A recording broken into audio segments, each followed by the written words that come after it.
Hello and welcome back to the Women's Football Chat. Today we're here to talk about the game that happened on Saturday, the Champions League semi-final. Barcelona 0, Chelsea 1. A huge game, an incredible result for Chelsea. Harry, how unexpected was this? I mean, it was incredible. The first side, I saw someone, it's the first side to keep a clean sheet at the Nou Camp in the Champions League in the last 8 years. Incredible. First team to beat Barcelona full stop in the last year. It's absolutely incredible. It's a monumental win for Chelsea. I mean, unfortunately, for Chelsea, this game has two legs, but what a game that was. I mean, everything was right from start to finish from Chelsea. They played better. They did what they needed to do. They got the win across the line.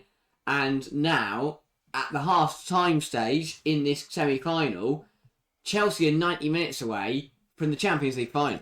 Yeah, it's fascinating. Let's talk about how Chelsea won that first leg. We'll talk a little bit about how they can hold on to it in the second leg a little bit later in the episode. But we're going to talk and start with how Chelsea beat Barcelona. So what was quite obvious was Chelsea didn't play their usual shape. From the off, it was a 5-3-2, and this allowed them to be a lot more solid defensively. They could have a very narrow, very compact structure. Now, what that meant was it's very difficult for Barcelona to break through that, and I think Erin Cuthbert summed it up nicely when she said she was really comfortable in midfield. Now, that's really interesting because usually Barcelona suffocate you. They move the ball so quickly, you can't keep up with them. You can't really get anything going in midfield because they have that box midfield. But Chelsea was so narrow and compact, and as Cuthbert said in her post-match interview, you could take that risk, go and chase after that ball because there's a player behind you at every moment. So Chelsea set up really nicely in that 5-3-2 low block. It allowed them to, as I say, to be very narrow, very compact and limit Barcelona. I think the key thing was starting positively. Chelsea easily could have gone into that game, been not on it from minute one and been 2-3-0 down before we hit 10 minutes. I mean, you only got to think to the Champions League final that the two played in 2021, and you'll be reminded of that result. But I think this is a really good start for Chelsea. They fought really hard. Barcelona did not register a shot on target in the first half, and I think that is testament to a Herculean effort from the Chelsea defence. They did so well to limit Barcelona, and I think, they were very aggressive as they grew into the game throughout the match. They won more of their individual duels, 53.7% to 46.3% to Barcelona. So, yeah, they're very good at sitting in that very, deep low block with Canrad operating as a right wing back, actually Lawrence operating as a left wing back, and sitting in a 5, and it was very effective. Yeah, I mean, Chelsea came into this game knowing that if they could stay in the game at the in Barcelona, then they could take that result back to the bridge and overturn it. And to be honest, that's they sat deep. That was the aim. But Chelsea also knew and they understood that if they sat back from minute one and didn't come forward at all and really stayed in their own heart, didn't come out of their shell, then they would eventually concede. It was a very, very good balance that got Chelsea a perfect result. To be completely honest, I think Chelsea would have taken a 1-0 loss because they could have then gone back to the bridge and they would have backed themselves at home to get a win across the line. I think they would have been disappointed in the result, but I don't think they'd have been disheartened that they were out of the tie. The objective was to stay in the tie. And that's very much what they've done. And let's talk Emma Hayes, because I think a lot of this comes down to her. I think I've quite rightfully criticised Emma Hayes recently for her tactical decisions. I think in the Arsenal game she made some big errors. I think in the United game she made some errors, and I think therefore I'm quite merited to bemoan what's happened in the last few weeks. I think there's been a few issues there. However, this game she got it right, and I think the big change for me was her demeanour. I think in the United game, the most obvious thing was she was sat down for a lot of it. And that just doesn't scream Emma Hayes to me. She was so animated on the side. And you could see it from minute one. She was clapping every ball won. She was urging the players to go out there and fight for it. And that was the key difference. You could see that Emma Hayes, I don't know what's happened between that United game. Maybe that's what losing to Motzker does to a woman. Maybe. You just fit. She had that fight back. She had that spark back that makes her so successful. And that was brilliant to see. I think that what we've seen, and I was saying it in the show pre-build up to the game on our live stream. I was saying how we need to be competing here, because I think a lot of people would have viewed this Chelsea team, at least on paper, as closer to Barcelona than we were last year. And last year we only lost by a goal. Yeah. It was 2-1 on aggregate. So for me, we had to come out and compete because we are a stronger team, and evidently we did. A 1-0 win in the away leg. If it follows as it did last year and Chelsea can get a draw at home, then they will be through to a Champions League final where they'll face the winner of Lyon PSG. I think that's a marked improvement from last year's semi-final. The discipline showed by Chelsea. They didn't get away with it. It didn't feel. Yeah, there were a few Barcelona chances that should have gone in. We had the VAR shout, which I think rightfully was waved away by Frappart. Well, not waved away, but given by Frappart and then overturned by VAR. Rightfully so, I believe. There was Paraluelo influenced Buchanan there, and I think that was rightfully not given then as a penalty. You had that opportunity. You had the chance for Alexis Putellas, sorry, completely blanked on her name there. Alexis Putellas right at the end of the game. Now, that's the most glaring one for me. But other than that, and that still wasn't on target. Other than that, Barcelona did very little to offer Chelsea a challenge. And that was because Chelsea sat in their low block, limited Barcelona from creating any chances, and were brilliant. They were so disciplined. That's why they got the victory over the line. Yeah, I mean, Chelsea knew they had to respond. It was a terrible run, losing the Conti Cup final, losing the FA Cup semi-final. And to be honest, I think there's a lot of worry that Barcelona would wipe the floor, especially in the home leg, due to that, the poor form, everything that was going on and off the pitch. But Chelsea regrouped, and actually it was a really, really good response. And maybe, as you say, that we might look back at that United game, and that's the best, and say that's the best thing that's happened to us this season, because it looks like that they've got back into that changing room and gone, we cannot lose to Mark Skinner. How has this happened? This isn't allowed anymore. And Chelsea, the dressing room's regrouped, gone again, and pulled off an incredible result. And I mean, to see Emma Hayes, back doing what she does best, incredible game from her. That is what Emma Hayes does. She's one of the best managers in the world. And I mean, that blue coat that she was wearing was very, very stylish. Majestic.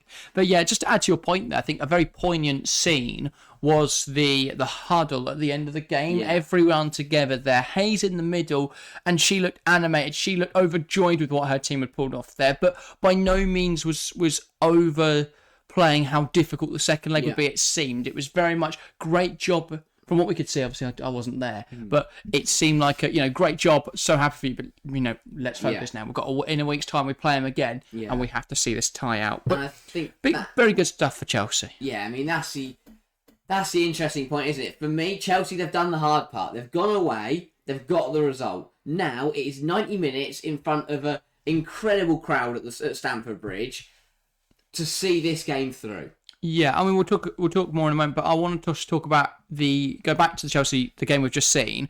Obviously a 1-0 win for Chelsea. Could it have been more?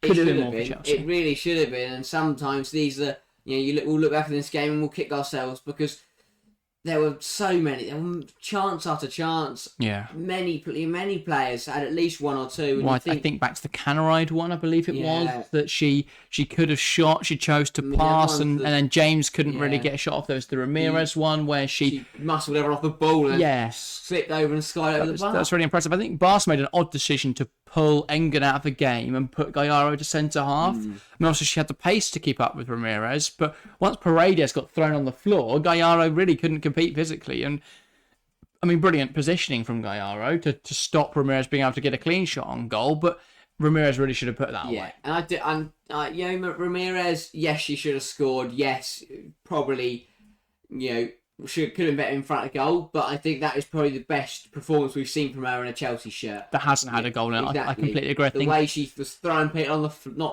not people over, but just leaving destruction in her wake as she just went through on goal. It was the fact that she's very difficult to knock off the ball. She's very good at retaining possession. Similar to Lauren James, she can use her body to shield the ball so well. And the way she was able to hold up the ball and wait for Chelsea to get forward would just kill a couple of seconds. Or, we kick it long into a corner. She's chasing after it. And once she gets there, it's, I'm going to go and compete with them. Yeah. It's not, I've just chased them when we've lost the ball, I'll get back in. It's, I'm going to go and give them a physical battle. Yeah. And if they go back to the goalkeeper, so be it. But that's another 10 seconds killed. And that was the spirit for Chelsea. And, I mean, you can see she was flagging at the end. But testament to, I think, the hard work she put in the game there. She just didn't stop running for 90 minutes. Yeah. Used her body really well. Was physical. Was really up for the game. So I take my hat off to her. I think she did really well. The other thing I would criticise is perhaps just need to be a little calmer in front of goal and score, because Chelsea could have come away with a 2-0 win. In which case we're going into the Bridge on Saturday with our heads very much held high. I think we still are. I think there's still positivity there for Chelsea fans, because obviously we have achieved that in the first leg, but there'll still be that little bit of doubt because Barca are such a good team. Let's talk about the second leg then. What do we expect to see? Will Chelsea set up in the same way? And if so, what does Geraldes do to combat that? Yeah, it's going to be really interesting to see what Chelsea do. I think the imperative will be obviously to not concede. But I don't know. I think it's really, really interesting because the game really depends on how Chelsea start. Because for me, if Chelsea were to nab an early goal, it's Chelsea's game. Chelsea won the game. Yeah. Because I think in front of the home crowd, 2-0 up on aggregate, Chelsea would not let that slip. But yeah, I'm expecting another very defensive, very solid performance. Let Barca have the ball, but just don't let them do anything with it. Let them knock the ball around on the halfway line. Let them, try and play through us, and then we'll win the ball back and go counter. And for Barca, they're good. They can't afford to do what they did in the first leg, which was just have all the ball, not do anything with it, and kind of sit there and go, oh well. It was. I expect a lot more intent and a lot more kind of a lot more from Barca in terms of going forward. They can't afford to fanny around. They need to cut through this Chelsea side. They're going to put the pressure on. They're going to up it a little bit more in this second leg.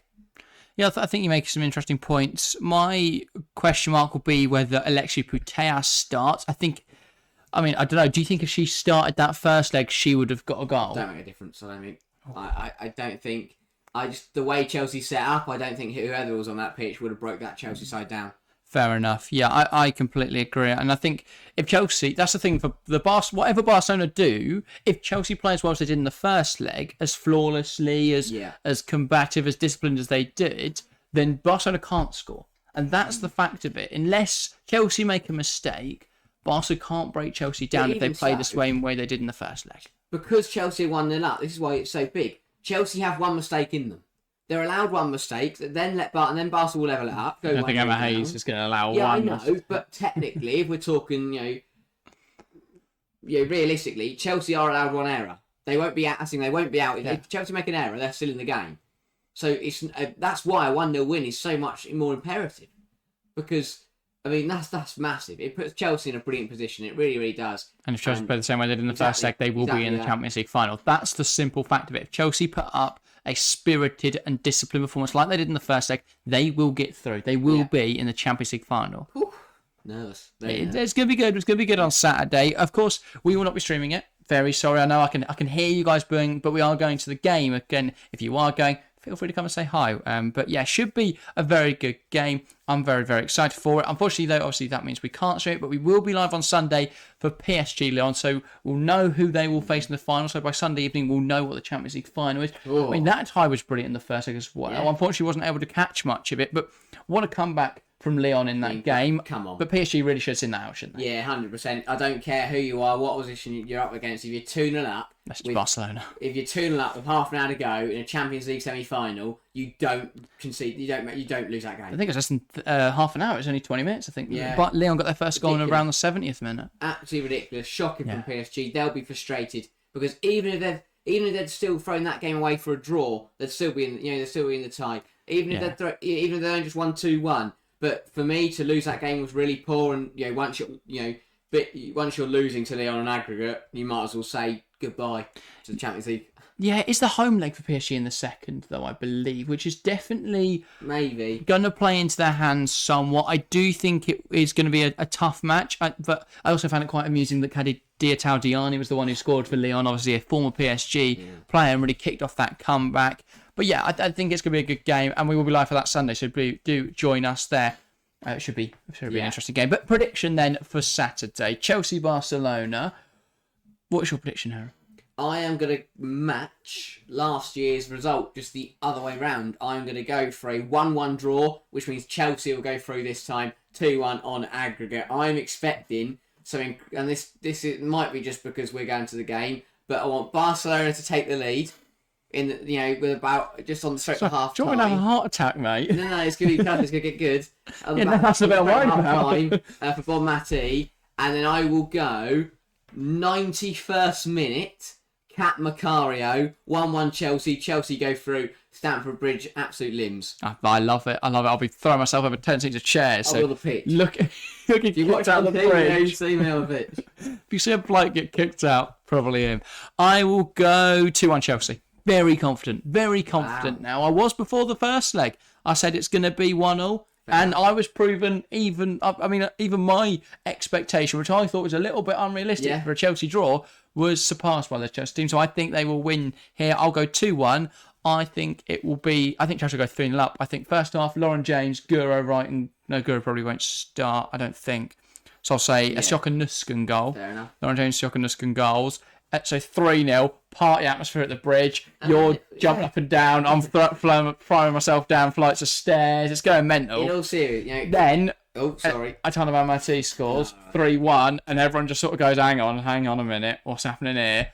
And then everyone in the game, see it out. Champions League final, here we come. I mean, it's going to be an incredible game of football. It's going to be an incredible atmosphere. Chelsea already sold over 25,000 tickets. But if you haven't got your ticket, buy it. They're an incredible price. You can't sit next to us, they're taken. But there are other seats, probably. Oh, everyone's sitting next to us, obviously. Not anyone knows where we're sitting, don't get any ideas. But yeah, it's going to be a brilliant game, brilliant atmosphere. Cannot wait. Hopefully Chelsea see it through, but... Hopefully. If you're a Barcelona fan, also get involved. Let us know what you're thinking. Because let us know if you're coming. I'm very disappointed. But yeah, I'm very excited for it. I hope you guys are as well.